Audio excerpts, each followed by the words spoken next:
새벽 3시 17분, 금고가 열렸다. 여러분, 제가 오늘 들려드릴 이야기는 조금 무거울 수도 있습니다. 하지만 끝까지 들어주신다면 분명 무언가 느끼실 거예요. 2024년 9월 15일 새벽 3시 17분이었습니다. 서울 명동, 정확히는 을지로 3가 뒷골목에 있는 40년 된 건물 3층에서요. 그곳에서 72세의 한 노인이 떨리는 손으로 녹음기 버튼을 눌렀습니다. 녹음기 작동 소리. 그의 목소리가 떨리고 있었어요. 이걸 듣는 사람이 있다면 나는 이미 죽었거나 감옥에 있을 겁니다. 잠시 여러분께 먼저 말씀드려야 할 게 있습니다. 지금부터 들려드릴 이야기는 한 남자가 45년간 숨겨온 7억 원짜리 비밀입니다. 실화를 바탕으로 한 이야기예요. 구독과 좋아요 부탁드려요. 자, 그럼 그날 밤으로 돌아가 볼까요? 서울 명동. 여러분도 아시죠? 낮에는 관광객들로 북적이는 그 거리요. 그런데 그 화려한 명동 거리에서 불과 300m만 걸어 들어가면 전혀 다른 세계가 있습니다. 낡은 건물들이 빼곡히 들어선 뒷골목이죠. 그 골목 한편에 간판도 없는 3층 건물이 있었어요. 문패에는 그냥 301호라고만 적혀 있었습니다. 이름도 없이요. 이곳의 주인 김도현 씨, 72세였습니다. 그는 명동에서 45년간 단 한 가지 일만 했어요. 사채업. 돈을 빌려주고 이자를 받는 일이었죠. 하지만 흥미로운 건 그를 아는 사람들이 그의 이름을 거의 부르지 않았다는 겁니다. 그냥 김 사장이라고만 불렀어요. 45년 동안요. 1979년부터 2024년까지 무려 45년. 그가 돈을 빌려준 사람은 총 1247명이었습니다. 연예인도 있었고, 사업가도 있었고, 도박꾼도 있었어요. 심지어 정치인까지 모두 이 좁은 사무실을 거쳐갔습니다. 그런데 2024년 9월 뭔가 이상한 일들이 벌어지기 시작했어요. 9월 1일 월요일이었습니다. 김도현 씨가 평소처럼 사무실 문을 열려고 했는데 열쇠가 안 돌아가는 거예요. 이상하네. 어제까지 멀쩡했는데. 그가 자세히 보니 열쇠 구멍에 이쑤시개가 박혀 있었습니다. 누군가 일부러 끼워 넣은 거죠. 장난일까요? 아니면 경고였을까요? 그리고 일주일 후인 9월 7일 일요일, 전화기에서 이상한 잡음이 들리기 시작했어요. 전화를 걸 때마다 지직지직 거리는 소리가 났습니다. 마치 누군가 듣고 있는 것 같은 도청이었을까요? 9월 12일 금요일엔 더 기묘한 일이 있었습니다. 검은색 벤츠 한 대가 사무실 앞에 3시간 동안 주차되어 있었어요. 선팅이 너무 짙어서 안은 전혀 보이지 않았죠. 김도현 씨가 내려가려고 하자마자 그 차는 순식간에 사라졌습니다. 그리고 9월 14일 토요일 저녁, 가장 이상한 일이 벌어졌어요. 김도현 씨가 금고를 확인했는데 비밀번호가 2번 틀린 흔적이 있었던 겁니다. 그런데 사무실 문은 멀쩡했고 CCTV에도 아무것도 찍히지 않았어요.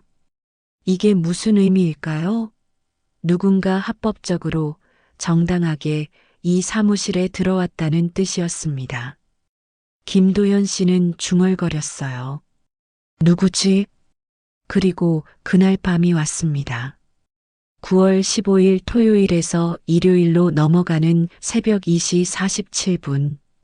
김도현 씨는 집에서 잠을 이루지 못하고 뒤척이고 있었어요. 뭔가 이상해. 오늘 사무실 가봐야겠어.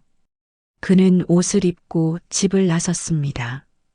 새벽 명동 거리는 텅 비어 있었어요. 낮에는 수천 명이 오가는 이 거리가 밤에는 유령 도시처럼 조용했습니다.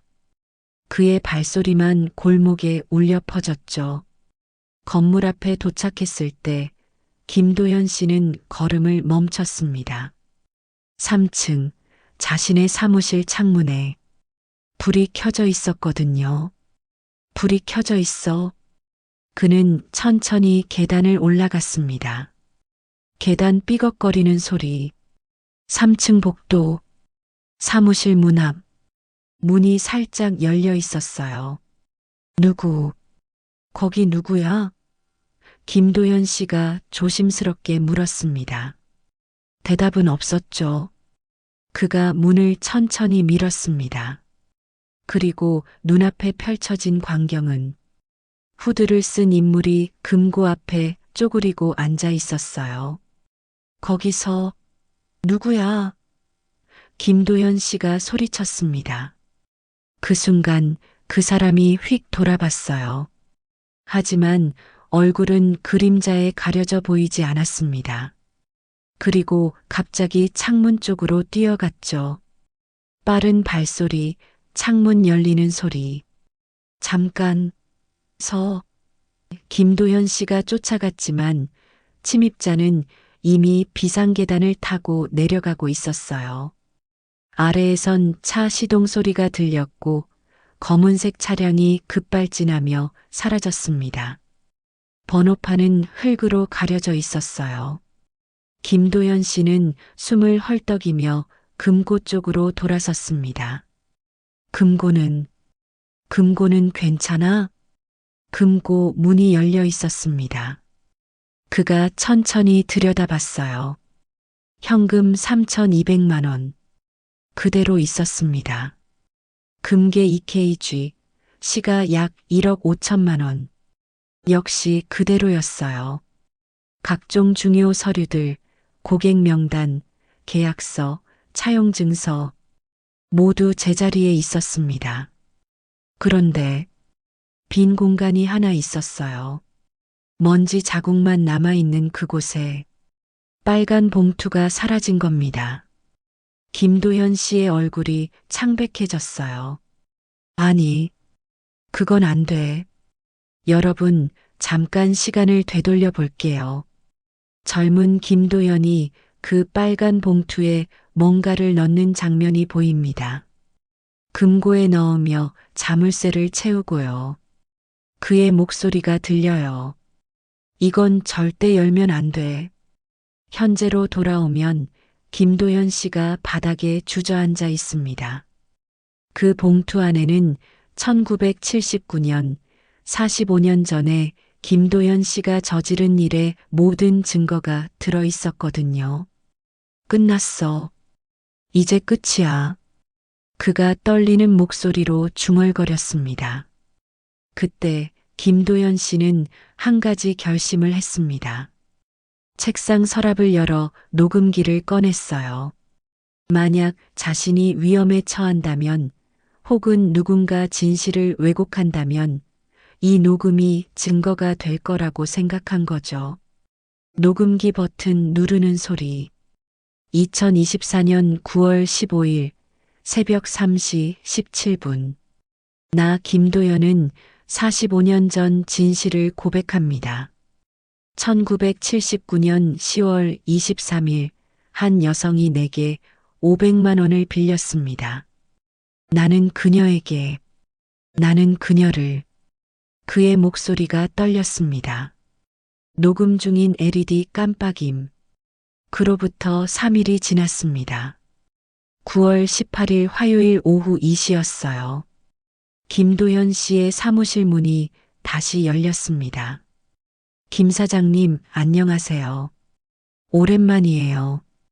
밝은 여성의 목소리가 들렸습니다. 김도현 씨가 고개를 들었어요. 박수진 씨? 그녀는 40대 중반쯤 되어 보이는 여성이었습니다. 차분한 미소를 띠고 있었죠. 네, 기억하시네요. 맞은편 신용조합에서 일하는 박수진 씨가 커피 한 잔을 책상 위에 올려놓았어요. 커피 사왔어요. 김 사장님, 아메리카노 좋아하시잖아요. 김도현 씨는 경계심을 감추지 못했습니다. 무슨 일이세요? 그때 박수진 씨가 가방에서 뭔가를 꺼냈어요. 천천히요. 마치 시간이 느려진 것처럼요. 그녀의 손에 들린 건 빨간 봉투였습니다. 이거 찾으시는 거 아니에요? 그녀가 봉투를 책상 위에 툭 놓았습니다.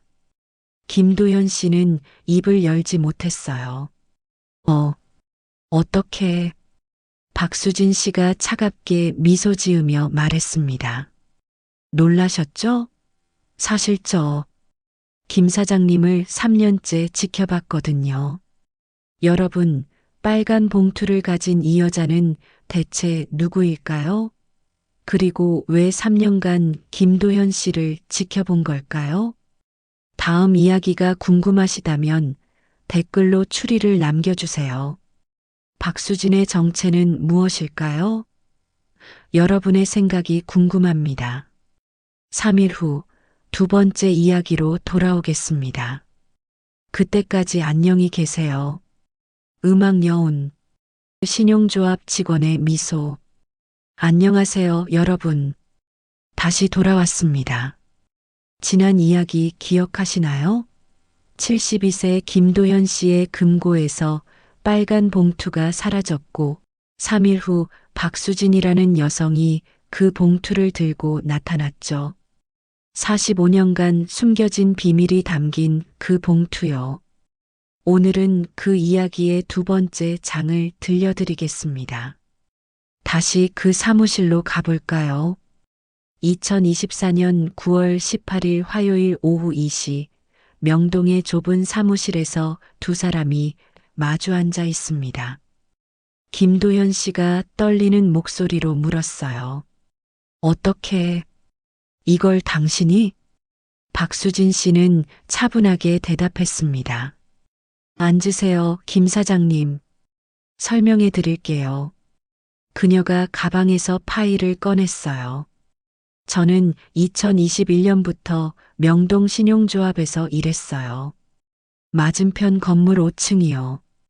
창문으로 여기가 보이거든요. 2021년 3월 박수진 씨가 명동에 온 건 결코 우연이 아니었습니다. 그녀의 채용 서류를 보면 지원 동기란에 이렇게 적혀 있었어요. 명동 지역 금융 발전에 기여하고 싶습니다. 하지만 진짜 이유는 따로 있었죠. 3년간 박수진 씨는 김도현 씨의 일거수일투족을 기록했습니다.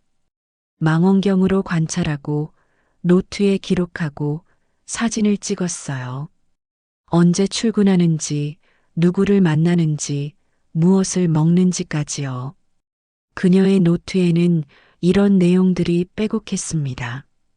2022년 7월 15일 마이너스 오전 9시 30분 출근, 커피는 아메리카노 설탕 없이, 고객 3명 면담, 저녁 8시 40분 퇴근, 을지로 사가 쪽으로 향함, 표정은 우울해 보임. 박수진 씨가 말했어요. 김 사장님은 매주 화요일 혼자 술을 드시죠. 서랍 두 번째 칸에 소주가 3병 있고, 김도현 씨가 충격을 받으며 물었습니다. 어떻게 그걸 알아요? 매일 밤 이 시에 불 켜진 사무실에서 혼자 앉아 계시는 것도요. 오래된 사진 보면서 우시는 것도 전부 다 봤어요. 김도현 씨의 목소리가 높아졌어요. 당신 대체 왜 이러는 거요? 스토킹이요? 협박? 그때 박수진 씨가 조용히 말했습니다. 복수예요. 그 순간 사무실은 완전히 침묵에 잠겼습니다. 그 봉투 안에 뭐가 있는지 아세요? 박수진 씨가 물었어요.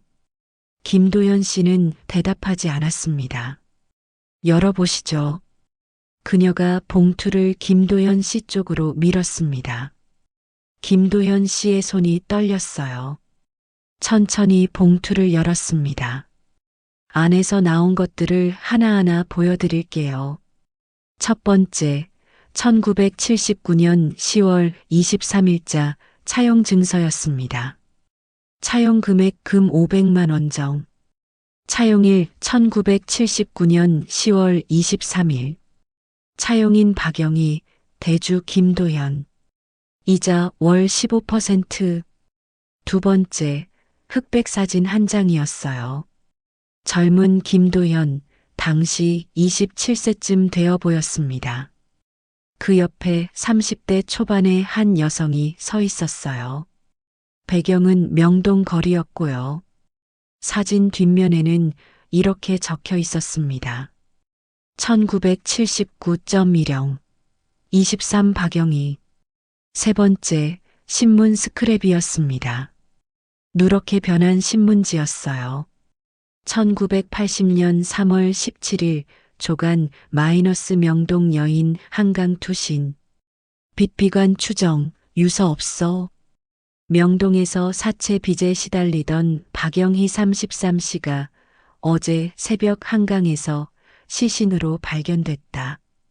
경찰은 사채 빚 500만 원이 1년 만에 1200만 원으로 불어나 비관한 것으로 추정하고 있다. 박 씨는 5세 딸을 남겼다. 김도현 씨가 작은 목소리로 중얼거렸어요. 영애 씨. 그리고 네 번째, 낡은 수첩이었습니다. 펼쳐보니 이런 계산이 적혀 있었어요. 1979년 10월 23일 원금 500만 원, 1979년 11월 이자 75만 원, 1979년 12월 이자 75만 원. 쭉 이어지다가 마지막 장에 이렇게 적혀 있었죠. 2024년 9월 총 누적 이자 7억 2천만 원. 박수진 씨가 차갑게 말했습니다. 45년 동안 이자가 얼마나 쌓였는지 계산해 봤어요. 원금 500만 원이 7억이 넘게 됐네요. 김도현 씨가 목이 메어 말했어요. 나는 그때 젊었고 몰랐어요. 몰랐다고요? 박수진 씨의 목소리가 높아졌습니다. 당신은 그 여자가 매일 찾아와서 무릎 꿇고 빌 때 뭐라고 했죠? 여러분, 이제 시간을 되돌려 볼게요. 45년 전, 1979년으로 말이죠. 1979년 10월 23일이었습니다. 김도현 씨는 27살이었어요. 명동에서 갓 시작한 사채업자였죠. 가난했지만 야망은 컸습니다. 문 두드리는 소리. 들어오세요. 젊은 김도현이 말했습니다. 문이 열리고 박영애 씨가 들어왔어요. 33세, 남루한 옷차림에 불안한 표정이었습니다. 손에는 보따리를 들고 있었죠. 돈 좀 빌려주실 수 있을까요? 그녀가 고개를 숙이며 물었습니다. 얼마나 필요하신데요? 젊은 김도현이 무표정하게 물었어요. 500만 원이요. 남편이 사업 실패해서 빚쟁이들이 매일 찾아와요. 딸이 아직 5살인데 제발 좀. 박영애 씨의 목소리가 떨렸습니다. 젊은 김도현이 서류를 꺼냈어요. 이자는 월 15%입니다. 3개월 안에 갚으셔야 해요. 못 갚으시면 아시죠? 박영애 씨의 눈에 눈물이 글썽였습니다. 네, 꼭 갚을게요. 꼭요. 하지만 3개월이 지나도 6개월이 지나도 박영애 씨는 원금을 갚지 못했어요. 이자만 겨우 내며 버텼죠. 1980년 2월 어느 날이었습니다. 박영애 씨가 사무실에서 무릎을 꿇었어요. 제발 한 달만 더요. 다음 달에 꼭 갚을게요. 딸이 밥을 못 먹어요. 제발. 젊은 김도연은 담배를 피우며 창밖을 보고 있었습니다. 차갑게 말했죠. 박영애 씨, 나도 장사해요. 동정심으로 돈 못 빌려줍니다. 이번 달 말까지요. 안 갚으시면 집 압류합니다. 집을 빼앗으시면 저희는 어디서 살아요? 제발, 제발이요. 박영애 씨가 울었습니다. 젊은 김도연은 돌아서며 말했어요. 그건 내 알 바 아니에요. 나가주세요. 박영애 씨가 비틀거리며 나가는 뒷모습이 보입니다. 그리고 한 달 후, 1980년 3월 16일 밤, 박영애 씨는 한강에 몸을 던졌습니다. 다음 날 아침 신문에 작은 기사가 실렸어요. 명동 여인 투신, 사체 빚비관. 하지만 아무도 관심 없었습니다. 그저 흔한 사건일 뿐이었죠. 젊은 김도연이 신문을 보는 장면이 보입니다. 박영희, 미안하게 됐네. 그가 중얼거리고는 신문을 구겨서 버렸습니다. 현재로 돌아오면 박수진 씨가 차가운 눈빛으로 김도연 씨를 보고 있습니다. 그 여자가 제 어머니였어요. 박수진 씨가 말했습니다. 김도연 씨의 얼굴이 충격으로 얼어붙었어요. 뭐라고? 저는 1975년생입니다. 어머니가 돌아가셨을 때 5살이었어요. 할머니 손에 자랐죠. 할머니도 5년 후 돌아가셨고요. 박수진 씨가 계속 말했습니다. 어머니가 남긴 일기장이 있었어요. 할머니가 숨겨뒀던 거요. 전 20살 때 그걸 발견했습니다. 낡은 일기장이 보입니다. 박수진 씨가 읽기 시작했어요. 1979년 10월 23일. 오늘 김도연이라는 사람에게 500만 원을 빌렸다. 이자가 너무 높지만 다른 방법이 없다. 1979년 12월 1일. 김 사장이 집에 찾아왔다. 이자를 못 내면 집을 뺏겠다고 했다. 무서웠다. 1980년 3월 15일. 내일까지 돈을 못 구하면 우리는 길거리에 나앉는다. 수진아, 미안해. 엄마가 무능해서. 그 사람 김도현. 나는 그를 용서할 수 없다. 마지막 줄이 확대됩니다. 김도현, 나를 죽인 건 당신이야. 박수진 씨의 눈에서 눈물이 흘러내렸습니다. 어머니 일기장에 당신 이름이 27번 나와요. 김도현, 김 사장, 그 사람. 매일매일 어머니는 당신을 두려워했어요. 김도현 씨가 떨리며 말했어요. 나는 그냥 돈을 빌려준 것뿐이야. 죽으라고 한 적 없어. 그냥 빌려줬다고요? 박수진 씨의 목소리가 높아졌습니다. 월 15% 이자가 그냥인가요? 500만 원이 1년 만에 1200만 원 된 게 그냥인가요? 5살 딸을 두고 한강에 뛰어든 어머니가 그냥인가요? 김도연 씨가 고개를 숙였습니다. 침묵이 흘렀어요. 미안해요. 미안? 박수진 씨가 비웃었습니다. 45년 만에 미안? 그걸로 끝이에요? 박수진 씨가 자리에서 일어났습니다. 저는 20살 때 결심했어요. 당신을 찾아서 파멸시키겠다고. 45년을 준비했습니다. 그녀가 가방에서 서류를 꺼냈어요. 당신 고객 명단 127명 다 조사했어요. 누가 파산했는지, 누가 자살했는지, 누가 가정이 파괴됐는지요. 서류를 책상 위에 던지며 말했습니다. 이 서류들만 있으면 당신을 고리대 금업법 위반으로 고소할 수 있어요. 언론에 뿌리면 당신 인생은 끝장나죠. 김도연 씨가 고개를 들었어요. 그럼 왜 안 그래요? 지금 당장 고소하세요. 나는 이미 지옥에서 살고 있으니까. 박수진 씨의 표정이 약간 흔들렸습니다. 그게 궁금했어요. 뭐가요? 3년간 지켜보면서 당신도 고통받고 있더라고요. 매일 밤 2시 불 켜진 사무실에서 혼자 술 마시며 사진 보고 우는 모습.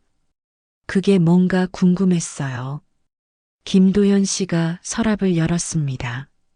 사진 한 장을 꺼냈어요. 이게 당신 어머니예요. 45년간 간직했어요. 매일 밤 이 사진 보면서 용서를 빌었습니다. 박수진 씨가 놀라며 물었어요. 왜 그렇게까지? 내가 죽인 거나 마찬가지니까요. 45년 동안 하루도 잊은 적 없어요. 내가 만약 그때 한 달만 더 기다렸다면, 이자를 조금만 낮췄다면 당신 어머니는 살아있을 거예요. 두 사람 사이에 침묵이 흘렀습니다. 박수진 씨가 혼란스러워하며 물었어요. 그럼 당신은 그동안 뭐 했어요? 후회만 하고 아무것도 안 했어요? 할 수 있는 게 없었어요. 시간을 되돌릴 수도 없고, 그냥 죽을 때까지 이렇게 속죄하며 살려고 했어요. 박수진 씨가 봉투를 다시 집어들었습니다. 이 봉투 돌려드릴게요. 봉투를 김도연 씨 쪽으로 밀었어요. 김도연 씨가 놀라며 물었습니다. 왜요? 이걸로 나를 고소하려던 거 아니었어요? 사실은 그러려고 했어요. 하지만 박수진 씨의 목소리가 떨렸습니다. 복수가 뭔지 잘 모르겠어요. 당신을 파멸시키면 어머니가 돌아오나요? 당신도 지옥에 있는데 내가 더 밀어넣으면 내가 편해질까요? 박수진 씨가 자리에서 일어났습니다. 일단 생각 좀 할게요. 복수할지 용서할지 아직 모르겠어요. 문 쪽으로 걸어가다가 멈춰서서 뒤돌아봤어요. 한 가지만 물어볼게요. 만약 다시 그때로 돌아간다면 어떻게 하실 거예요? 김도연 씨가 고개를 들어 그녀를 봤습니다. 진심으로 대답했어요. 절대 돈 안 빌려줄 거예요. 그냥 도와줄 거예요. 무이자로 아니면 그냥 주고. 박수진 씨가 작게 미소 지었습니다. 그럼 증명해 보세요. 지금부터라도. 그리고 문을 열고 나갔습니다. 혼자 남은 김도연 씨가 사진을 보며 중얼거렸어요. 증명? 어떻게? 그날 밤 김도연 씨는 결심했습니다. 남은 인생을 속죄로 살겠다고요. 오래된 장부를 펼치고 고객 명단에 형광펜을 칠하기 시작했습니다. 하지만 같은 시각 강남의 한 고층 빌딩 회장실에선 또 다른 누군가가 김도연 씨를 주시하고 있었습니다. 김도연 그 노인네가 요즘 이상한 짓 한다며? 65세쯤 되어 보이는 남자가 물었어요. 네, 회장님. 과거 고객들을 찾아다니며 빚을 탕감해주고 있습니다. 미쳤나? 45년 만에 갑자기 성자 코스프레. 뭔가 있어. 조사해. 그 남자의 이름은 최병철. 명동의 왕이라 불리는 사람이었습니다. 여러분, 박수진 씨의 복수는 어떻게 될까요? 김도연 씨의 속죄는 받아들여질까요? 그리고 45년 전 함께했던 또 다른 남자, 최병철의 등장은 무엇을 의미할까요? 댓글로 의견 남겨주세요. 수지는 도연을 용서할 수 있을까요? 명동의 왕이 움직이다. 안녕하세요, 여러분. 다시 만나 뵙게 되어 반갑습니다. 지난 이야기에서 박수진 씨는 45년 전 투신한 어머니의 딸이었고 복수를 위해 3년간 김도연 씨를 지켜봤다는 사실을 알게 됐죠. 하지만 고통받는 김도연 씨를 보며 혼란에 빠졌습니다. 복수인가 용서인가. 그런데 김도연 씨는 결심했어요. 남은 인생을 속죄로 살겠다고요. 하지만 그의 과거를 아는 또 다른 사람이 있었습니다. 바로 최병철이라는 남자였죠. 오늘은 그 이야기를 들려드리겠습니다. 서울 강남구 테헤란로. 명동에서 차로 20분 거리죠. 이곳엔 명동과는 전혀 다른 세계가 있습니다. 빛나는 유리로 된 고층 빌딩들이 즐비한 곳이에요. 그중 한 빌딩 로비에 들어가 보겠습니다. 대리석 바닥이 반짝거리고 벽면에는 금빛 간판이 걸려 있어요. 대한금융대부 주식회사 회장 최병철. 최고층 회장실로 올라가 봅시다. 거대한 책상, 명품 가구들, 벽에 걸린 수많은 상패들이 보입니다. 최병철, 65세. 명동의 왕이라 불리는 남자입니다. 현재 자산 300억 원, 전국 52개 대부업체 운영, 연 매출 150억. 하지만 45년 전 그는 김도연 씨와 함께 시작했습니다. 최병철이 비서에게 물었어요. 김도연 그 노인네 요즘 뭐하나? 비서가 태블릿을 보며 대답했습니다. 회장님, 이상한 보고가 올라왔습니다. 최근 3주간 과거 고객 7명을 찾아다녔고요. 빚을 전액 탕감해줬습니다. 뭐? 탕감? 네. 총액 1억 2천만 원을 그냥 날렸습니다. 심지어 용서를 구하는 편지까지 보냈다고 합니다. 편지 내용이 보입니다. 45년 전 제 잘못을 사과합니다. 남은 빚은 모두 탕감합니다.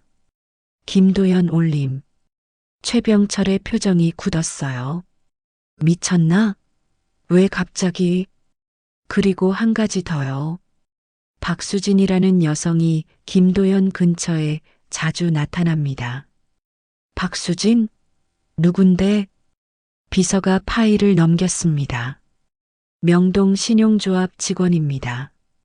그런데 1975년생이고요.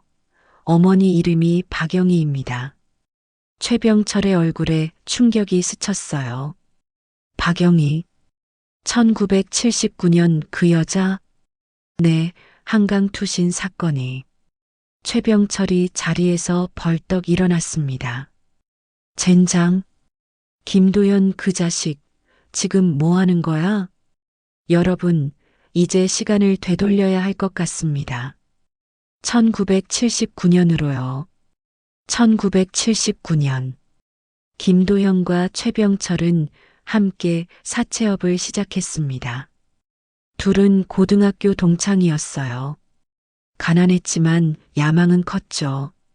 낡은 사무실에서 젊은 최병철, 당시 25세가 말했습니다. 도연아, 우리 대박 나자.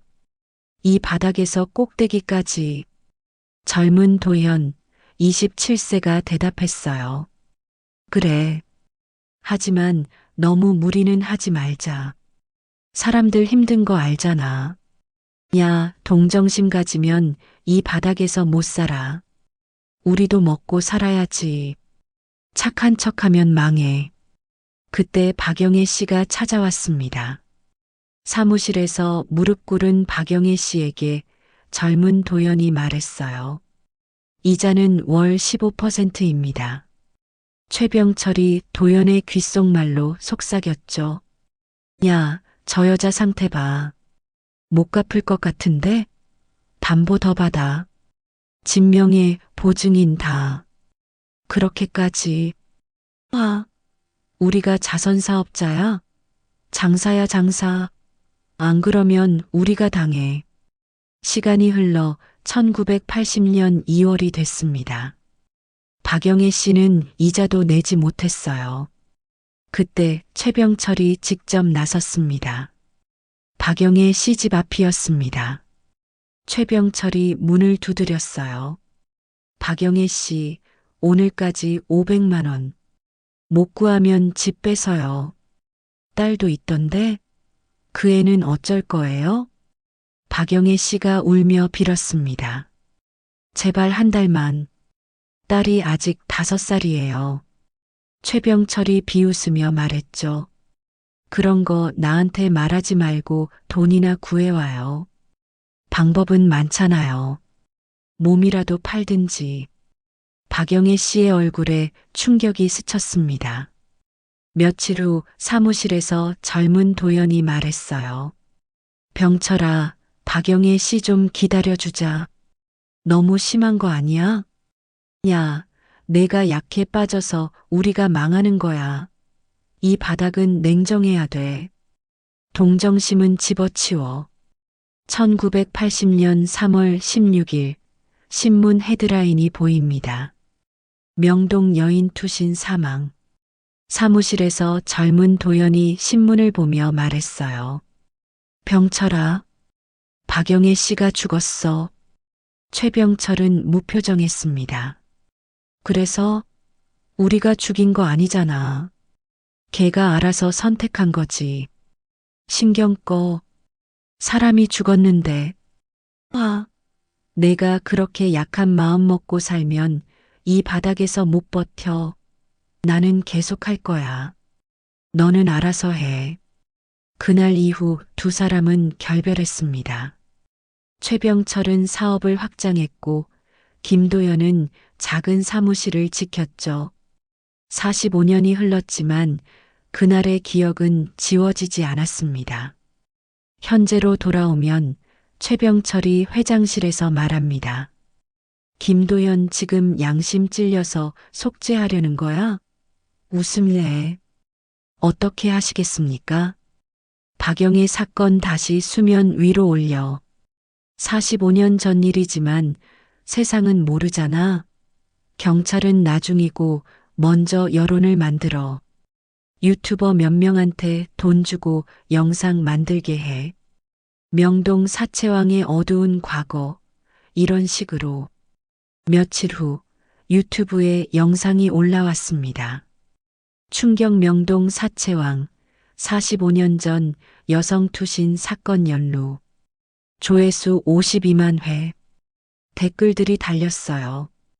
이런 놈이 45년간 활개쳤다니. 경찰은 뭐 하나요? 피해자 딸은 어떻게 됐대요? 김도연 씨가 사무실에서 휴대폰을 보며 충격받았습니다. 이게 어떻게... 동시에 경찰서에선 형사가 말했어요. 1979년 명동 투신 사건, 익명 제보가 들어왔습니다. 김도연 관련 새 증거 있다고요. 45년 전 일인데 공소시효는 지났습니다. 하지만 민사는 가능하고 여론이 심상치 않습니다. 일단 조사는 해야겠군. 출두 요청해. 9월 25일 김도연 씨의 사무실 문을 누군가 두드렸습니다. 김도연 씨 계십니까? 형사였습니다. 김도연 씨가 문을 열었어요. 네. 서울 중부경찰서입니다. 1979년 고리대 금업법 위반 및 피해자 사망 관련 조사차 왔습니다. 동행 부탁드립니다. 김도연 씨의 얼굴이 창백해졌어요. 공소시효는 지났지만 새 증거가 나와서 재조사 중입니다. 일단 조사는 받으셔야 합니다. 수갑이 채워졌습니다. 사무실 밖엔 기자들이 대기하고 있었어요. 김도연 씨, 45년 전 사건 인정하십니까? 피해자 유가족에게 할 말씀 있으십니까? 김도연 씨가 고개를 숙이고 경찰차에 탑승했습니다. 그때 차 한 대가 도착했어요. 검은색 고급 세단이었습니다. 최병철이 내렸습니다. 경찰차 창문을 통해 김도연 씨와 눈이 마주쳤어요. 최병철이 입모양으로 말했습니다. 오랜만이야, 도연아. 김도연 씨가 창문 너머로 외쳤어요. 내가 한 짓이지. 최병철이 큰 소리로 말했습니다. 뭘 이제야 알았어? 45년 전 그때 너만 양심에 찔려 살았냐? 나는 300억 벌었고 너는 그 좁은 방에서 썩었지. 이제 마지막 한 방 날려줄게. 감옥에서 늙어 죽어라. 경찰차가 출발했습니다.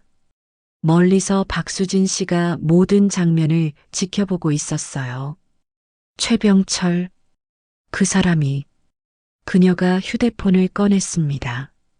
검색창에 최병철 대한금융대부라고 입력했어요. 검색 결과가 나왔습니다. 최병철 회장 프로필 마이너스 1959년생, 1979년 명동 사채업 시작, 현 대한금융대부 회장, 1979년. 어머니 사건 그때 박수진 씨가 깨달았습니다. 그녀가 가방에서 어머니 일기장을 꺼냈어요. 펼쳐서 읽기 시작했습니다. 1980년 2월 28일. 오늘 그 사람이 다시 왔다. 김도연이 아니라 다른 남자. 키 크고 눈빛이 무서운 사람. 최 씨라고 했다. 그 사람이 더 무서웠다. 몸이라도 팔라고 했다. 나는 견딜 수 없다. 박수진 씨의 얼굴에 분노가 번졌습니다. 최병철, 진짜 악마는 당신이었구나. 그녀가 전화를 걸었어요. 여보세요, 변호사님? 저 박수진입니다. 1979년 사건, 제가 증인으로 나서겠습니다. 그리고 진짜 범인을 찾았어요. 경찰서 조사실에서 형사가 물었습니다. 김도현 씨, 1979년 10월 23일 박영애 씨에게 500만 원 빌려준 거 맞습니까? 네. 월 15% 이자, 고리대금업법 위반 맞죠? 그때는 법이. 그리고 피해자가 사망했습니다. 인과관계 있다고 보십니까? 김도연 씨는 침묵했습니다. 그때 조사실 문이 벌컥 열렸습니다. 박수진 씨가 들어왔어요. 잠깐만요. 조사 중단하세요. 누구십니까? 저는 피해자 박영희의 딸 박수진입니다. 그리고 이 사건의 진짜 범인을 알고 있습니다. 여러분, 최병철이 진짜 악당인가요? 아니면 김도연도 똑같이 나쁜가요? 누가 더 큰 죄를 지었을까요? 댓글로 의견 남겨주세요. 내일 네 번째 이야기에서 박수진 씨의 증언을 들려드리겠습니다. 그때까지 안녕히 계세요. 72세 노인의 마지막 선택. 안녕하세요, 여러분. 다시 돌아왔습니다. 지난 이야기에서 최병철이라는 남자가 등장했죠. 45년 전 김도연과 함께 사채업을 시작한 동업자였는데 사실 그가 배신자였습니다. 박영애 씨를 협박한 진짜 범인이었어요. 그리고 지금 김도연 씨를 함정에 빠뜨린 흑막이기도 했죠. 그런데 경찰서 조사실에 박수진 씨가 나타났습니다. 저는 피해자의 딸입니다. 그리고 진짜 범인을 알고 있어요. 오늘은 그 이야기를 들려드리겠습니다. 경찰서 조사실이었어요. 형사가 물었습니다. 박수진 씨, 진짜 범인이라는 게 무슨 말입니까? 박수진 씨가 가방에서 낡은 노트를 꺼냈습니다. 이건 제 어머니 박영희의 일기장입니다. 45년간 할머니가 숨겨뒀던 거예요. 일기장을 펼쳐 읽기 시작했어요. 1980년 2월 28일. 오늘 그 사람이 다시 왔다. 김도연이 아니라 다른 남자. 키 크고 눈빛이 무서운 사람. 최 씨라고 했다. 형사들이 주목했습니다. 박수진 씨가 계속 읽었어요. 그 사람이 더 무서웠다. 돈 못 구하면 집 뺏겠다고 했다. 그리고 몸이라도 팔라고 했다. 김도연 씨가 충격받은 얼굴로 중얼거렸습니다. 병철이가 그런 말을? 어머니 일기장에 김도연 씨 이름은 27번 나옵니다. 하지만 최 씨는 73번 나와요. 어머니가 진짜 두려워한 건 김도연 씨가 아니었어요. 최병철이었습니다. 다른 페이지를 펼쳤어요. 1980년 3월 10일. 최 씨가 또 왔다. 이번엔 집에 불까지 질렀다. 돈 안 가져오면 딸도 위험하다고. 나는 더 이상 견딜 수 없다. 죽는 게 나을 것 같다. 형사가 물었습니다. 이 최 씨가 최병철이라는 확실한 증거는? 박수진 씨가 휴대폰을 꺼냈어요. 제가 3년간 조사했습니다. 1979년 김도연 씨와 함께 사채업을 한 사람 최병철, 현 대한금융대부 회장입니다. 휴대폰 화면에 증거 자료들이 보였어요. 1979년 사업자 등록증, 김도현과 최병철 공동명의, 당시 신문 광고, 명동신용대부 마이너스 대표 김도현, 최병철, 과거 고객 증언 녹취록들. 그리고 이것을 보세요. 박수진 씨가 오래된 녹음 테이프를 꺼냈습니다. 이건 뭡니까? 어머니가 마지막으로 할머니에게 남긴 녹음입니다. 1980년 3월 15일, 돌아가시기 하루 전이에요. 녹음기에 테이프를 넣었습니다. 지직거리는 소리 후, 박영애 씨의 떨리는 목소리가 들렸어요. 어머니, 저 이제 못 버티겠어요. 그 최 씨라는 사람이 오늘도 왔어요. 내일까지 돈 안 가져오면 수진이한테 손댄다고. 어떻게 해요, 어머니? 나는. 흐느끼는 소리. 조사실이 침묵에 잠겼습니다. 김도연 씨가 고개를 숙이고 눈물을 흘렸어요. 나는 몰랐어요. 그가 울먹였습니다. 병철이가 그렇게까지 한 줄은. 나는 그냥 돈만 빌려주고 이자만 받았어요. 추심은 전부 병철이가 했어요. 형사가 물었습니다. 그럼 당신은 협박이나 폭력은 안 했다는 겁니까? 네. 나는 사무실에서 서류만 처리했어요. 현장은 병철이가. 박수진 씨가 말했어요. 그래서 김도연 씨도 무죄는 아니에요. 공범입니다. 알면서 방치했으니까. 하지만 진짜 악마는 최병철이에요. 형사가 김도연 씨에게 말했습니다. 김도연 씨, 최병철에 대해 아시는 거 전부 말씀해 주십시오. 김도연 씨가 천천히 고개를 들었어요. 45년간 저는 도망쳤습니다. 병철이가 무서워서 진실을 말하지 못했어요. 여러분, 이제 45년 전 그날로 돌아가 보겠습니다. 1980년 3월 17일, 박영희 씨 사망 다음 날이었어요. 젊은 최병철이 사무실로 왔습니다. 도연아, 들었지? 그 여자 죽었대. 젊은 도연이 떨며 말했어요. 우리가 죽인 거야. 경찰에 자수하자. 자수? 미쳤어? 우리 범죄 안 했어. 돈 빌려줬을 뿐이지. 걔가 알아서 죽은 거야.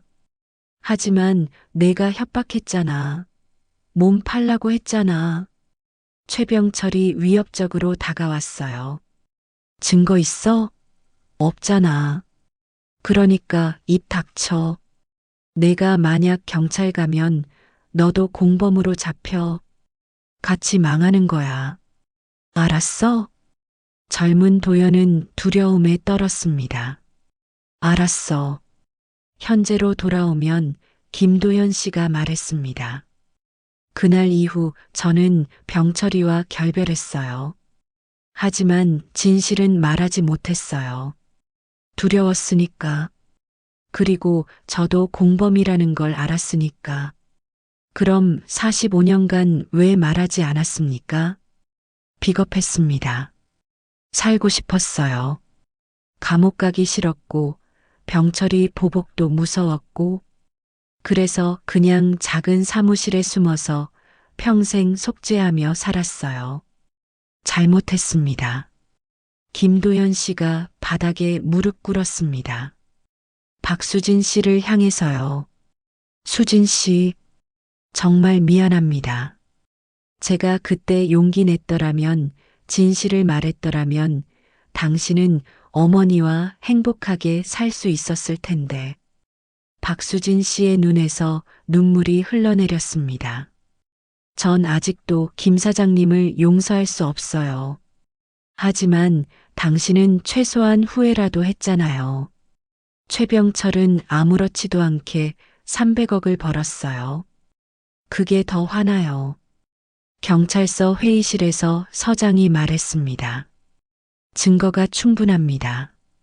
최병철 긴급 소환하세요. 그날 저녁 최병철의 회장실에 전화벨이 울렸어요. 뭐야? 비서가 급하게 말했습니다. 회장님, 경찰이 올라오고 있습니다. 뭐, 무슨 일로? 1979년 사건, 박수진이 증거 제출했다고. 최병철의 표정이 굳었습니다. 젠장. 회장실 문이 열렸어요. 형사가 영장을 제시했습니다. 최병철 씨, 1979년 협박, 공갈, 업무상 과실치사 혐의로 긴급 체포합니다. 최병철이 웃으며 말했어요. 45년 전 일로 공소시효 지났는데요. 공소시효 없는 죄목도 있습니다. 그리고 신규 증거 확보했습니다. 동행하시죠. 수갑이 채워졌습니다. 최병철이 비웃으며 말했어요. 증거, 뭐가 있는데? 45년 전 일인데. 피해자 음성 녹음, 일기장, 목격자 증언. 충분합니다. 최병철이 끌려가며 외쳤습니다. 김도현, 그 새끼가 배신한 거지. 내가 가만 안 둬. 변호사 불러. 며칠 후 구치소 면회실이었습니다. 김도현 씨가 구속된 지 10일째 되는 날이었어요. 박수진 씨가 면회를 왔습니다. 안녕하세요. 왜 왔어요? 변호사님이 김 사장님은 곧 풀려날 거래요. 증거 봐도 직접 협박은 안 했고 공범이긴 해도 최병철보다 죄가 가볍대요. 그래서요? 나가시면 뭐 하실 거예요? 김도현 씨가 창밖을 봤습니다. 모르겠어요. 이제 아무것도 45년간 지켜온 사무실도 이제 의미 없고 그냥 조용히 죽고 싶어요. 도망치시려고요? 또 뭐라고요? 45년 전에도 도망쳤잖아요. 진실 말하기 무서워서 이제 또 도망쳐요? 죽는 게 편하니까? 그럼 어떻게 해요? 나 같은 놈이 뭘 할 수 있는데요? 박수진 씨가 봉투를 꺼냈습니다. 편지들이 들어 있었어요. 김 사장님이 최근 빚 탕감해준 사람들 7명한테서 편지 왔어요. 편지 내용들이 보입니다. 김 사장님 덕분에 다시 시작할 수 있었습니다. 감사합니다. 45년 전 일은 용서하겠습니다. 이제라도 참여하시니까요. 석방되시면 연락 주세요. 제가 도울게요. 이 사람들은 김 사장님을 용서했어요. 늦었지만 당신이 변한 걸 알아요. 김도현 씨가 눈물을 흘렸습니다. 나는 자격 없어요. 용서받을 자격 없다고 도망치지 마세요. 남은 인생이라도 제대로 사세요. 그게 어머니한테 진짜 사과하는 거예요. 어떻게 하면 돼요? 나가시면 저랑 같이 어머니 산소 가요. 그리고 같이 사과하세요. 그 다음엔 진짜 도움 필요한 사람들 도우며 사세요. 그럼 당신은 나를 용서하는 거예요? 박수진 씨의 눈에 눈물이 글썽였습니다. 아직은 아니에요. 솔직히 말하면 아직도 화나요. 하지만 용서하려고 노력 중이에요. 당신도 노력해 주세요. 남은 인생 잘 사는 거. 며칠 후 김도연 씨가 석방됐습니다. 10월 10일이었어요. 경찰서 앞에 박수진 씨가 기다리고 있었습니다. 나오셨네요. 고마워요. 기다려줘서. 사무실 가기 전에 한 군데 들를 데 있어요. 어디요? 어머니 산소요. 서울 근교 묘지였습니다. 박영애 씨의 묘비가 보였어요. 박영애 1947-1980. 김도현 씨가 무릎 꿇고 절했습니다. 영애 씨, 45년 늦었지만 정말 미안합니다. 박수진 씨도 옆에서 절했어요. 엄마, 이제 편히 쉬세요. 딸이 이제 괜찮아요. 두 사람 사이에 긴 침묵이 흘렀습니다. 돌아가는 차 안에서 김도현 씨가 말했어요. 수진 씨, 하나 고백할 게 있어요. 뭔데요? 사무실 금고에 또 다른 봉투가 있어요. 빨간 봉투 말고 검은 봉투가요. 검은 봉투? 그 안에 뭐가 있는데요? 최병철의 범죄 증거요. 45년간 그 사람이 저지른 일들. 녹음 파일, 계약서 사본, 협박 편지. 전부 모아뒀어요. 왜 지금까지 안 내놨어요? 무서웠어요. 병철이 보복이. 하지만 이제 더 이상 도망치고 싶지 않아요. 이거 경찰에 제출하면 병철이는 영원히 감옥에 갈 거예요.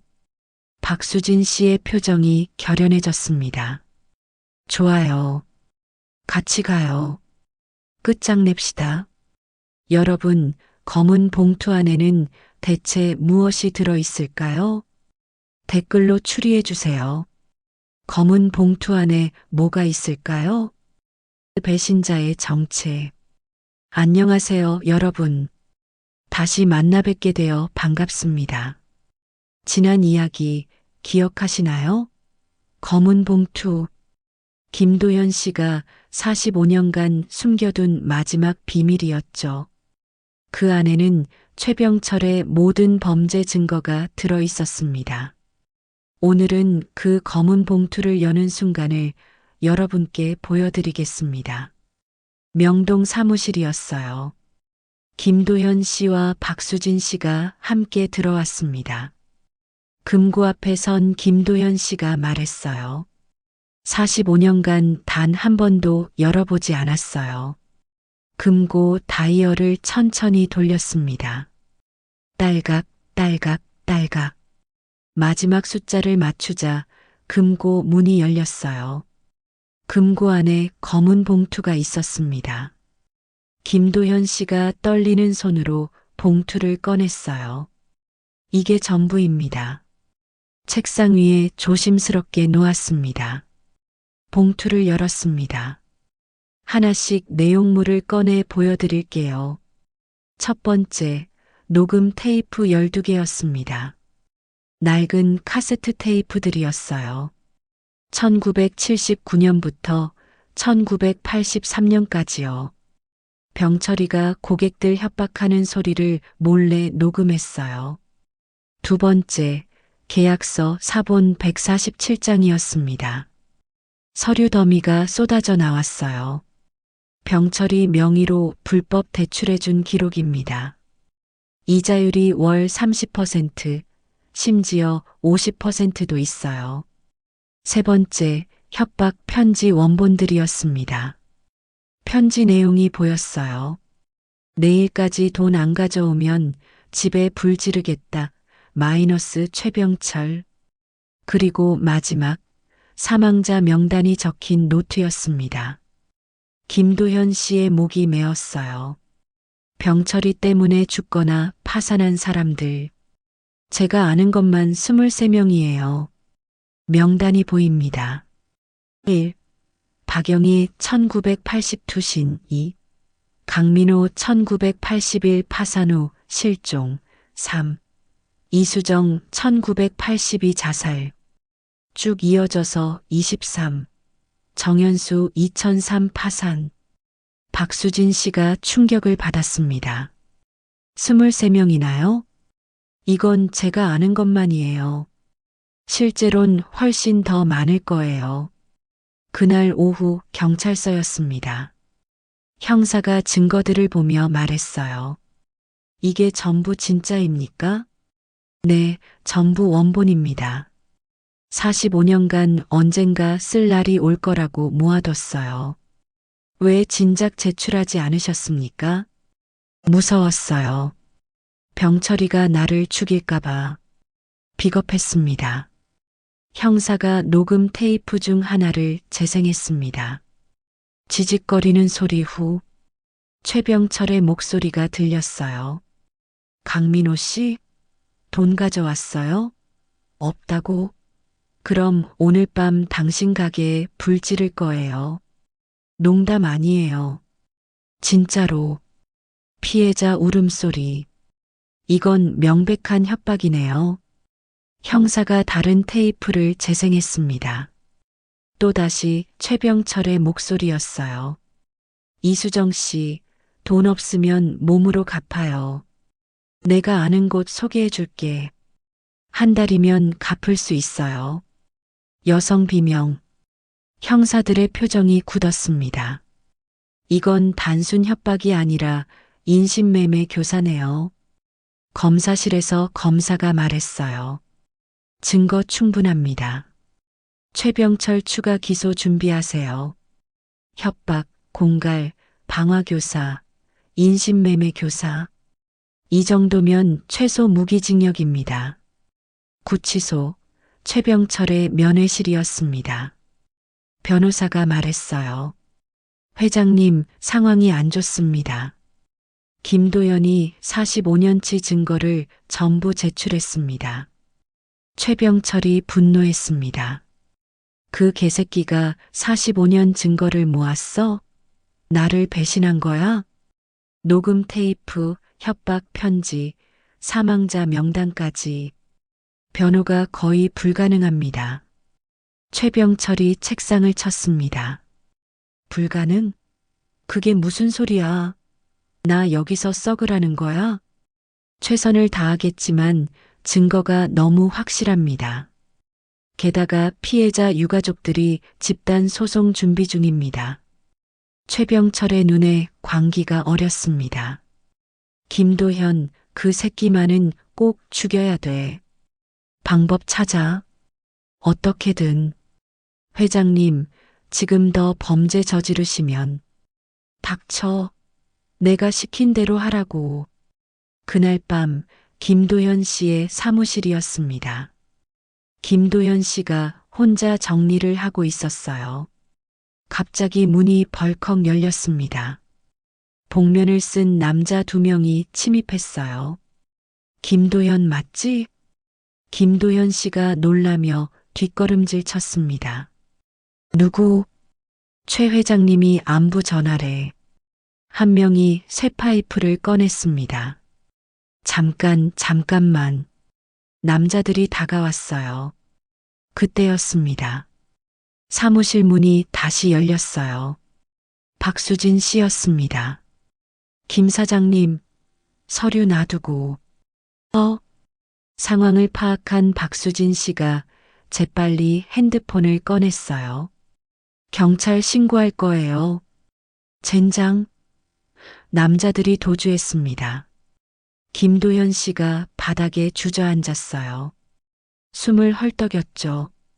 수진 씨, 고마워요. 당신이 안 왔으면. 괜찮으세요? 네.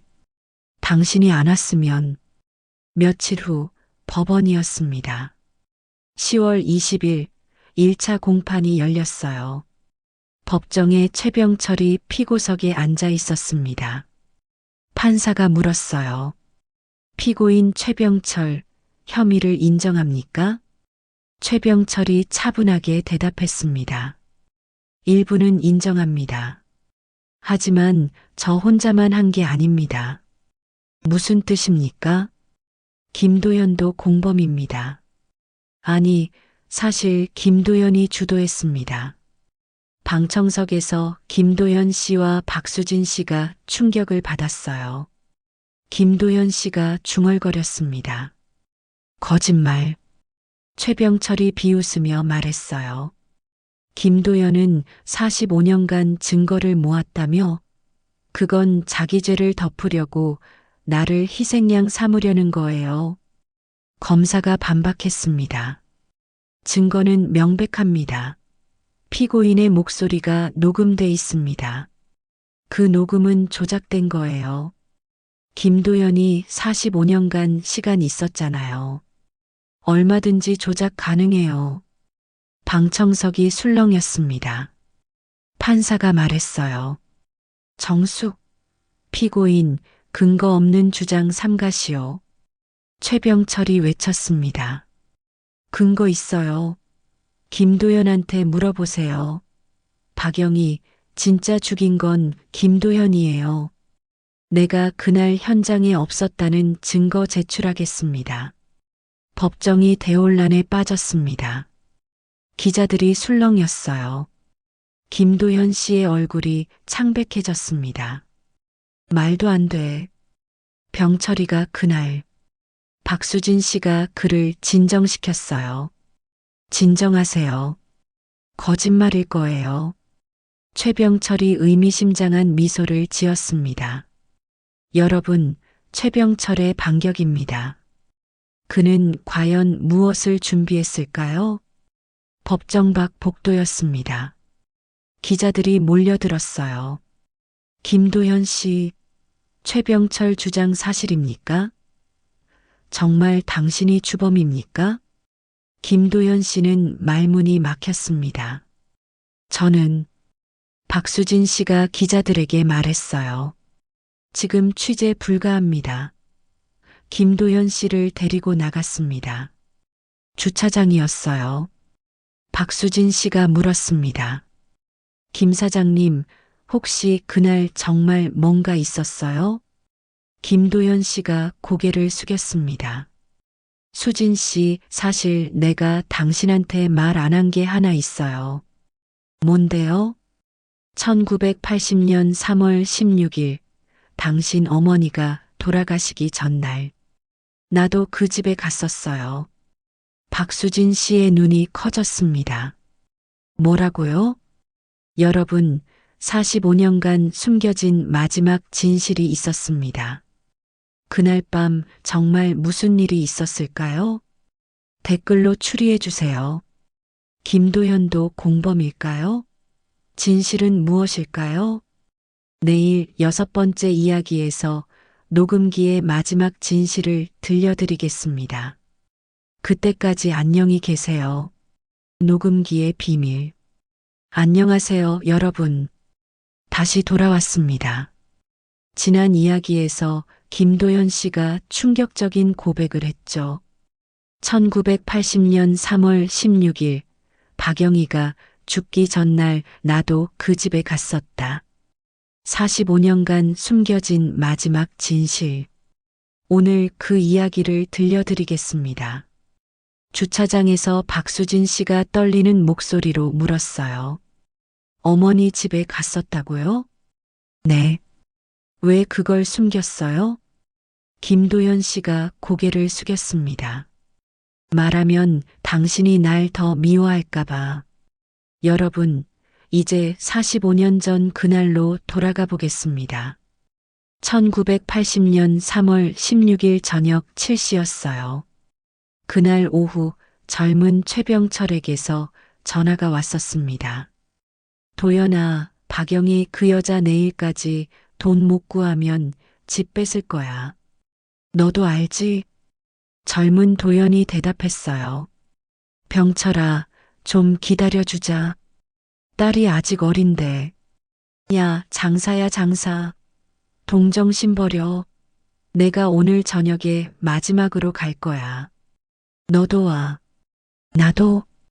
당연하지. 우리 같이 시작한 거잖아. 같이 끝내야지. 7시에 그 집 앞에서 봐. 전화 끊김. 저는 가고 싶지 않았어요. 하지만 병철이가 무서워서 저녁 7시 박영희의 시집 앞이었습니다. 젊은 도연이 도착했고 최병철이 이미 대기하고 있었어요. 왔네. 들어가자. 병철아, 우리 그냥 가자. 내일 다시. 와. 비겁하게 도망치지 마. 우리 장사야. 돈 받아야지. 최병철이 문을 두드렸습니다. 문이 열렸어요. 박영애 씨였습니다. 창백한 얼굴이었죠. 왜 오셨어요? 최병철이 말했어요. 박영애 씨, 돈 준비했어요? 없어요. 아무리 찾아도 없어요. 그럼 내일 집 뺐습니다. 법적 조치 들어가요. 박영애 씨가 무릎을 꿇었습니다. 제발 한 달만. 딸이 아직 5살이에요. 안방에서 어린 수진이 5살짜리 아이가 보였어요. 엄마, 박영애 씨가 딸에게 말했습니다. 수진아, 방에 있어. 나가지 마. 최병철이 비웃었어요. 딸 걱정되면 돈이나 구해와요. 방법은 많잖아요. 몸이라도. 그때 젊은 도연이 끼어들었습니다. 병철아, 그만해. 뭐야 너, 또 약한 소리. 젊은 도연이 박영애 씨에게 말했어요. 영애 씨, 제가 한 달 더 기다려 드릴게요. 병철아, 우리 그냥 가자. 최병철이 화를 냈습니다. 화, 내가 뭔데 마음대로 결정해. 이건 내 돈이야. 우리 돈이잖아. 같이 번 거. 두 사람의 언성이 높아졌어요. 최병철이 소리쳤습니다. 좋아. 그럼 너 혼자 착한 척해. 나는 내일 법적 조치할 거야. 최병철이 밖으로 나갔습니다. 도연과 영애 씨만 남았어요. 박영애 씨가 말했습니다. 감사합니다, 김 사장님. 영희 씨, 정말 미안해요. 제가 처음부터 이자를 낮췄어야 했는데. 아니에요. 김 사장님은 그래도 양심이 있으시잖아요. 그 최 씨는 악마 같아요. 한 달 꼭 구하실 수 있죠? 노력해 볼게요. 꼭. 젊은 도연이 집을 나섰습니다. 그게 제가 박영애 씨를 마지막으로 본 순간이었어요. 다음 날 아침 신문 헤드라인이 보입니다. 명동 여인 한강 투신 사망. 제가 한 달 기다려주겠다고 했는데도 영희 씨는 한강에 몸을 던졌습니다. 나는 내가 구했다고 생각했어요. 한 달 더 줬으니까. 하지만 그것조차 너무 늦었던 거예요. 영희 씨는 이미 포기한 상태였던 거죠. 현재로 돌아오면 김도연 씨가 눈물을 흘리며 말했습니다. 그럼 어머니한테 마지막으로 희망을 준 사람이 김 사장님이었어요? 박수진 씨가 눈물을 흘리며 물었어요. 희망이 아니었어요. 그저 조금 덜 악한 것뿐. 결국 나도 공범이에요. 법원이었습니다. 10월 25일 2차 공판이 열렸어요. 판사가 말했습니다. 피고인 최병철, 지난번 김도연이 주범이라는 주장에 대한 증거를 제시하시오. 최병철이 자신있게 대답했어요. 네, 판사님.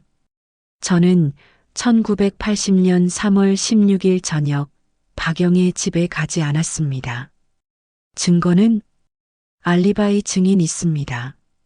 그날 저녁 7시부터 11시까지 저는 강남에서 다른 고객 5명을 만났습니다.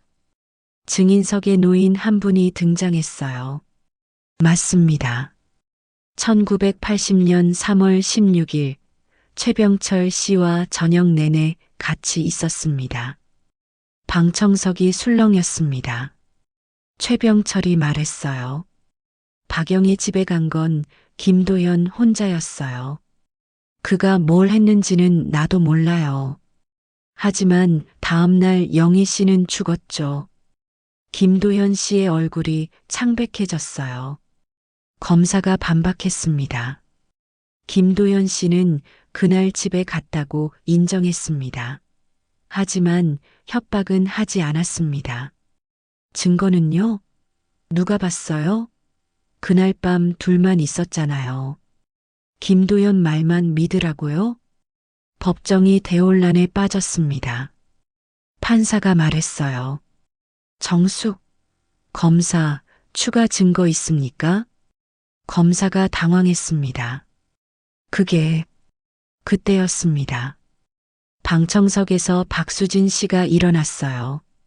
판사님, 증거 있습니다. 누구십니까? 저는 피해자 박영희의 딸 박수진입니다. 그리고 녹음이 있습니다. 법정이 숙연해졌습니다. 최병철이 당황했어요. 녹음? 무슨 녹음? 박수진 씨가 앞으로 나왔습니다. 1980년 3월 16일 저녁, 우리 집에 숨겨진 녹음기가 있었어요. 어머니가 혹시 모를 상황 대비해 설치하신 거예요. 그녀가 오래된 녹음기를 꺼냈어요. 45년간 할머니가 보관하셨어요. 제가 20살 때 물려받았고요. 오늘 처음 공개합니다. 판사가 말했습니다. 재생하시오. 녹음기가 재생됐습니다. 지직거리는 소리. 박영애 씨의 목소리가 들렸어요. 왜 오셨어요? 그리고 최병철의 목소리였습니다. 박영애 씨, 돈 준비했어요? 최병철의 얼굴이 경악으로 변했어요. 녹음이 계속됐습니다. 없어요. 그럼 내일 집 뺐습니다. 딸 걱정되면 돈이나 구해와요. 몸이라도 팔든지. 법정이 충격에 휩싸였습니다. 녹음은 계속됐어요. 김도연의 목소리가 들렸습니다. 병철아, 그만해. 뭐야 너, 또 약한 소리. 영희 씨, 제가 한 달 더 기다려 드릴게요.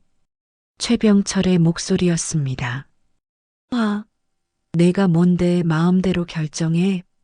이건 내 돈이야. 좋아. 너 혼자 착한 척해.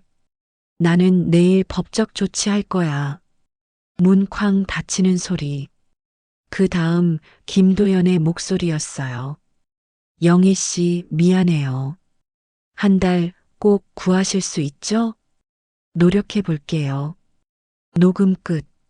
법정이 완전히 침묵에 잠겼습니다. 판사가 말했어요. 피고인 최병철, 증인 신문에서 그날 집에 가지 않았다고 했습니다. 하지만 녹음에는 명백히 당신 목소리가. 이를 어떻게 설명하시겠습니까? 최병철이 땀을 흘렸어요. 저건 조작된. 음성 감식 의뢰하겠습니다. 그리고 알리바이 증인에 대한 위증 조사도 진행하겠습니다. 증인석의 노인이 당황했습니다.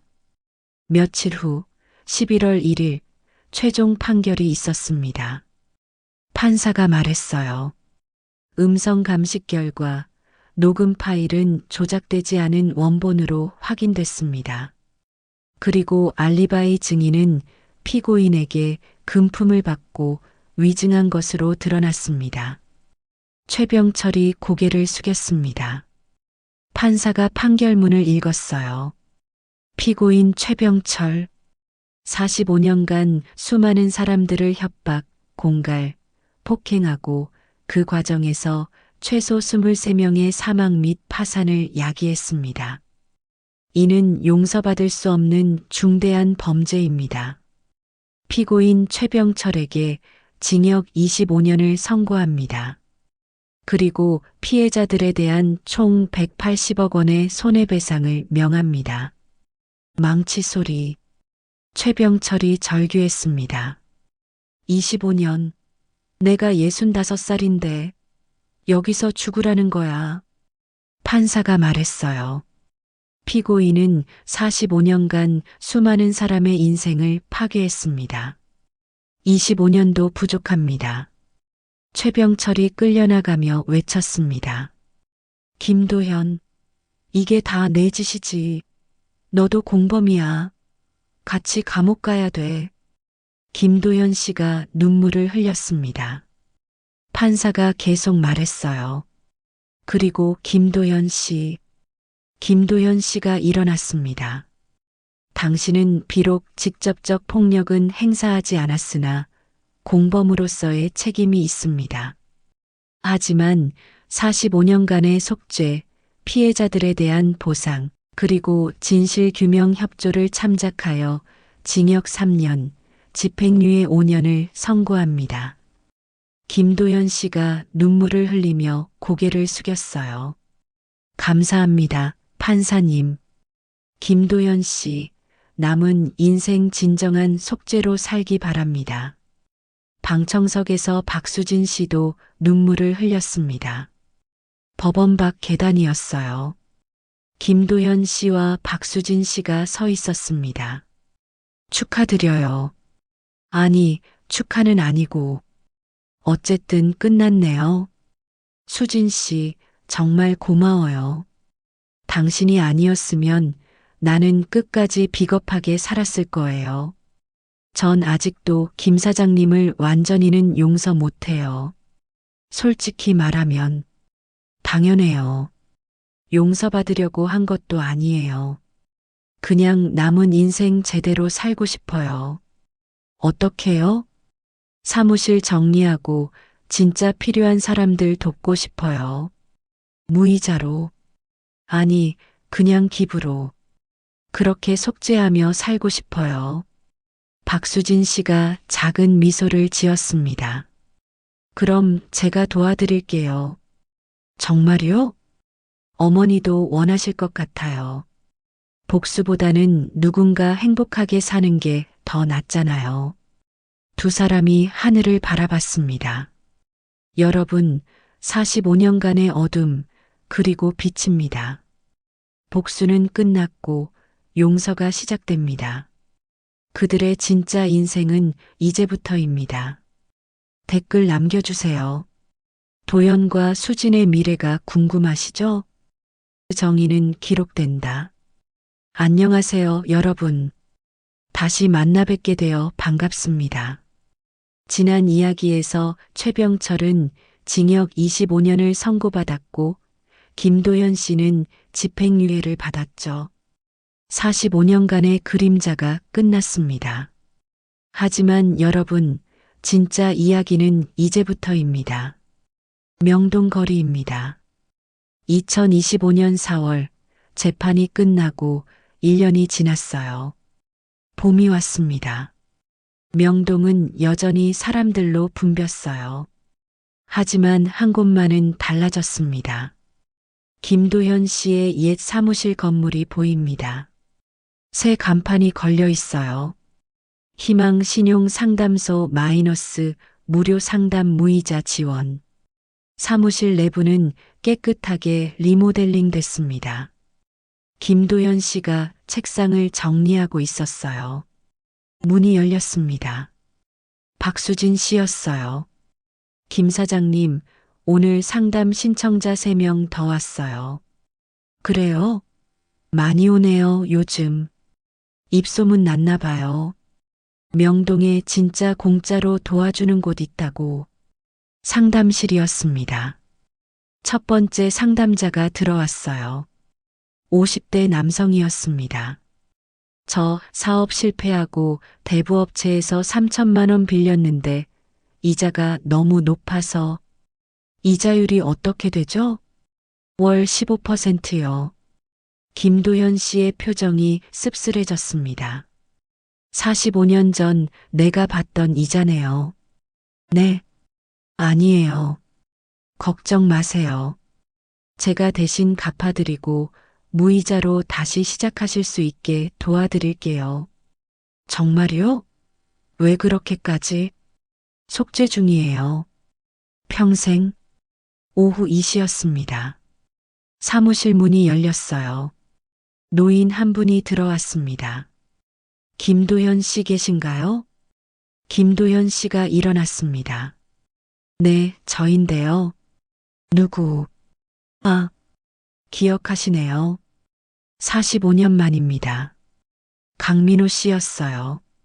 80세, 1981년에 최병철에게 협박당해 파산한 사람이었습니다. 한때 실종됐다가 최근 명동으로 돌아왔죠. 민호 씨, 정말 죄송합니다.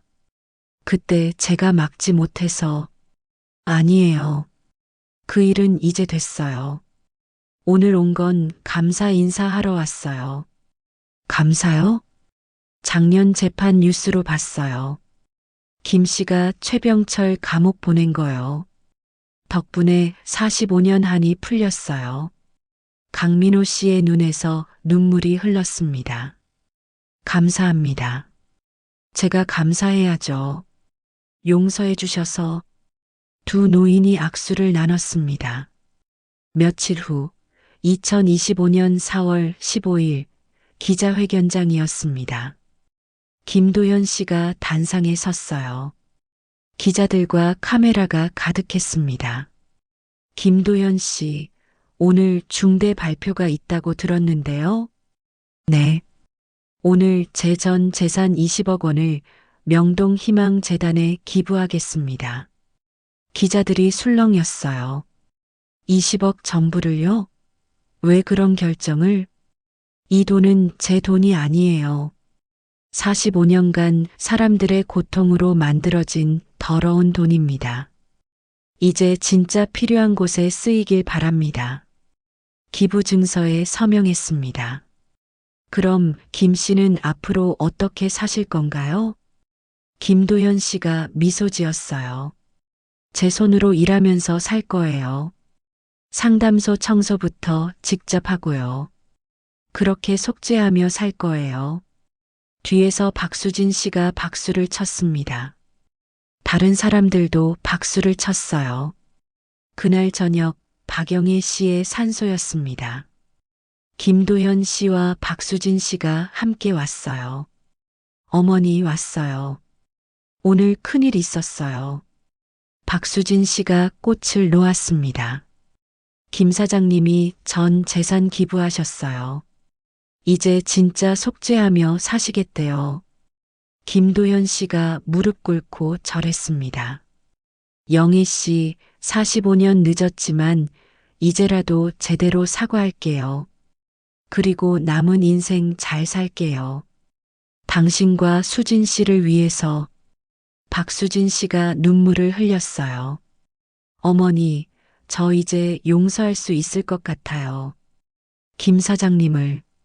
석양이 졌습니다. 두 사람의 실루엣이 보였어요. 여러분, 정의는 때로 늦게 옵니다. 하지만 반드시 옵니다. 그리고 그 정의는 기록됩니다. 명동거리, 밤이 왔습니다. 희망신용 상담소에 불빛이 보였어요. 45년간의 그림자, 이제 빛이 됐습니다. 명동 골목 어딘가에서 한 남자의 속죄가 계속됩니다. 댓글 남겨주세요. 진정한 용서란 무엇일까요? 내일 마지막 8번째 이야기에서 감동의 대단원을 보여드리겠습니다. 그때까지 안녕히 계세요. 마이너스 명동의 밤은 끝나지 않았다. 안녕하세요, 여러분. 마지막 이야기입니다. 지난 7개의 이야기를 함께 걸어왔습니다. 2024년 9월 한 남자의 금고가 털렸죠. 그 안에는 45년간의 죄가 담겨 있었습니다. 복수와 용서, 정의와 속죄, 그리고 재탄생의 이야기였어요. 오늘은 그 마지막 장을 들려드리겠습니다. 명동거리, 2027년 4월입니다. 재판이 끝나고 2년이 지났어요. 봄이었습니다. 김도연 씨는 74세가 됐고 박수진 씨는 52세가 됐습니다. 두 사람은 여전히 함께 명동을 지키고 있었어요. 희망신용상담소의 간판이 보입니다. 더 크고 깨끗해졌어요.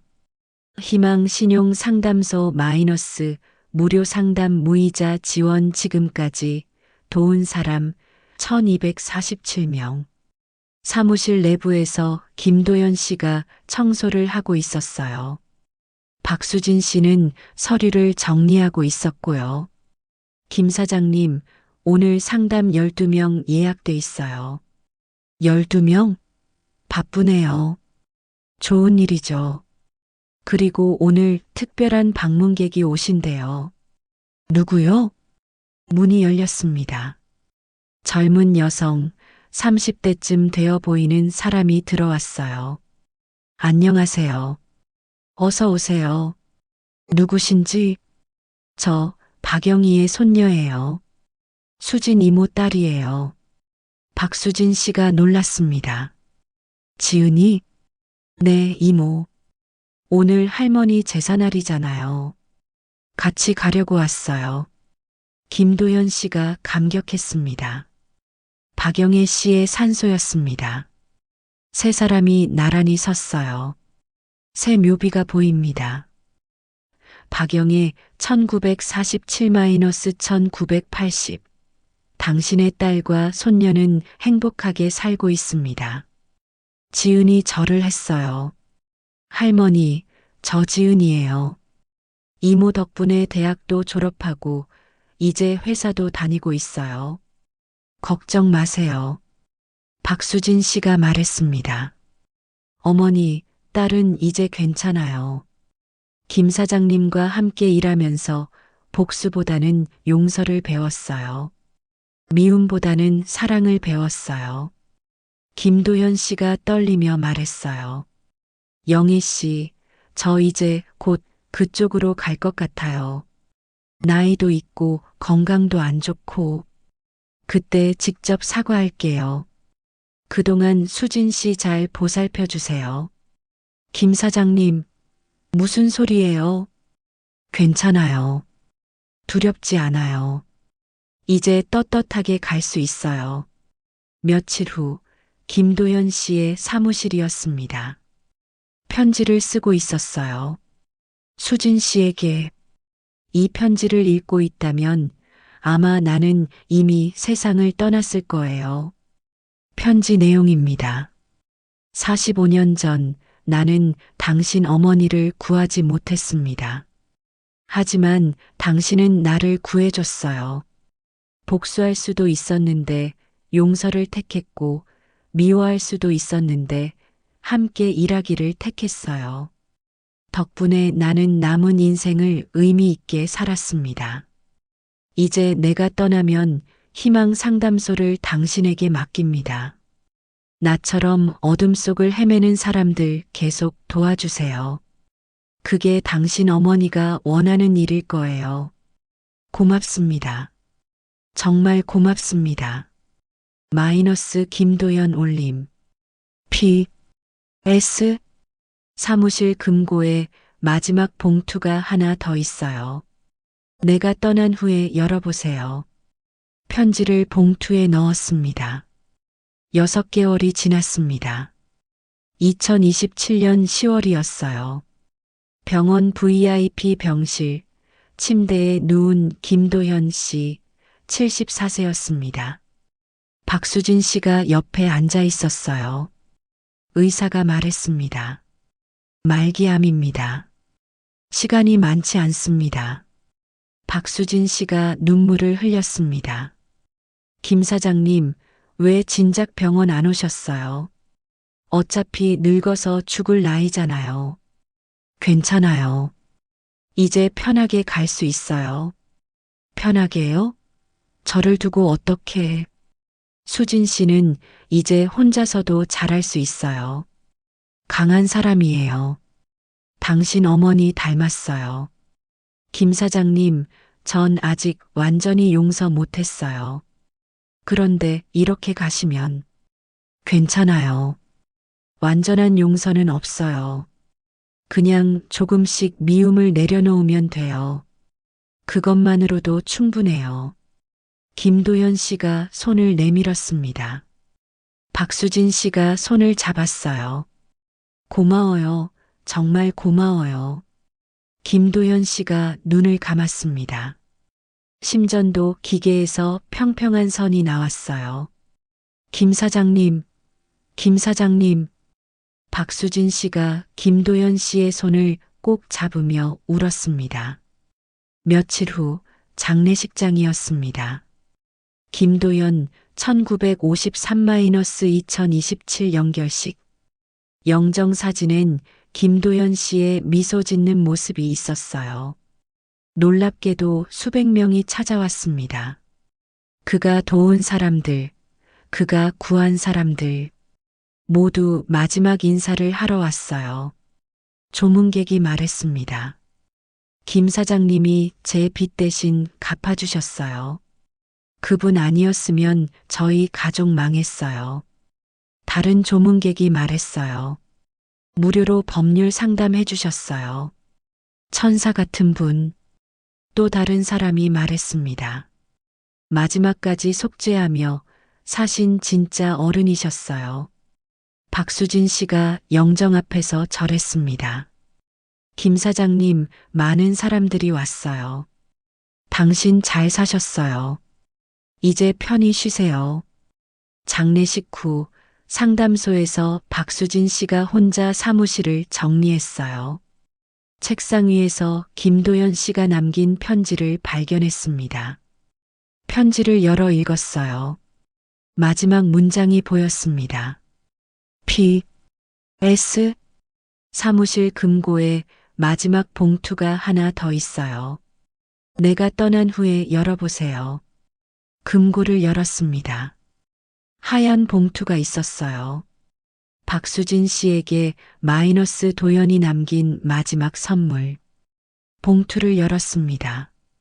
통장, 편지, 사진이 들어 있었어요. 통장을 봤습니다. 예금주 박수진, 잔액 5억 원. 5억? 편지를 읽었습니다. 수진 씨에게 이 돈은 제가 재산 기부하기 전에 따로 모아둔 것입니다. 당신 어머니에게 빌려드린 500만 원.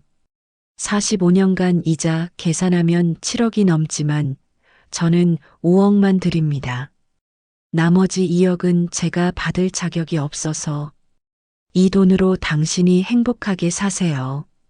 결혼도 하고 아이도 낳고 어머니가 못 누린 모든 행복을 누리세요. 그게 제가 드릴 수 있는 마지막 사과입니다. 마이너스 김도연. 박수진 씨가 눈물을 쏟아냈습니다. 김 사장님, 이렇게까지. 봉투 안에 사진이 하나 더 있었어요. 박영애 씨, 어린 수진이, 그리고 젊은 김도연이 함께 있는 상상의 사진이었습니다. 사진 뒷면에 글씨가 있었어요. 1979년 10월 23일. 영애 씨와 수진이를 처음 만난 날. 이 사진이 있었다면 좋았을 것을. 하지만 이제라도 함께 있는 우리를 상상해 봅니다. 마이너스 도연. 박수진 씨가 사진을 꼭 안으며 울었습니다. 2년이 또 지났습니다. 2029년 봄이었어요. 명동거리 희망신용상담소는 더 크게 확장됐습니다. 간판에 적혀 있었어요. 희망신용상담소 마이너스 설립자 김도연, 소장 박수진 지금까지 도운 사람 3,721명. 상담소 앞에 현수막이 걸렸습니다. 제3회 김도현 추모 무료 상담의 날. 박수진 씨가 임신 8개월 모습으로 직원들과 함께 행사를 준비하고 있었어요. 소장님, 오늘 상담 신청 100명 넘었어요. 김 사장님이 기뻐하시겠네요. 다들 열심히 도와드려요. 상담소 내부 벽면에 액자들이 걸려 있었습니다. 돈보다 무서운 건 기억이고 기억보다 강한 건 용서다. 마이너스 김도현. 김도현 1953-2027 평생 속죄하며 살다. 김도현과 박수진의 투샷 사진. 복수보다 용서를, 미움보다 사랑을. 저녁 박영애 씨의 산소였습니다. 박수진 씨 혼자 방문했어요. 어머니, 저 결혼했어요. 좋은 사람 만났어요. 그리고 곧 아기도 태어나요. 딸이래요. 이름은 영희로 지으려고요. 어머니 이름으로.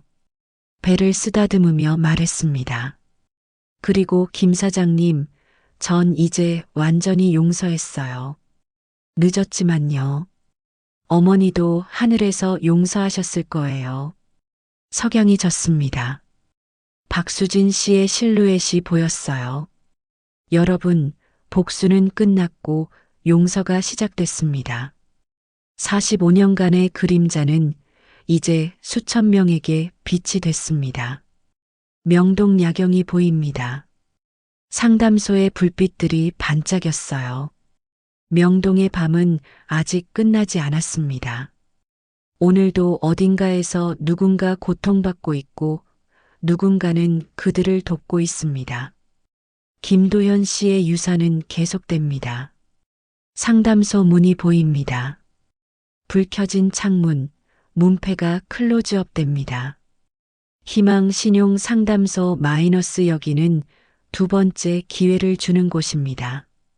운영 시간 24시간, 전화 언제든 연락하세요. 화면이 서서히 어두워집니다. 여러분, 이 이야기는 실화를 바탕으로 재구성됐습니다. 2024년 현재도 명동 어딘가에서 비슷한 이야기들이 흐르고 있습니다. 만약 당신이 어려움에 처해 있다면 도움을 요청하세요. 희망은 항상 있습니다. 돈보다 무서운 건 기억이고 기억보다 강한 건 용서입니다. 지금까지 명동의 그림자를 함께 해주셔서 감사합니다. 여러분의 시청과 응원에 감사드립니다. 댓글로 소감 남겨주세요. 정주행 재생 목록도 준비되어 있습니다. 좋아요와 구독 감사합니다.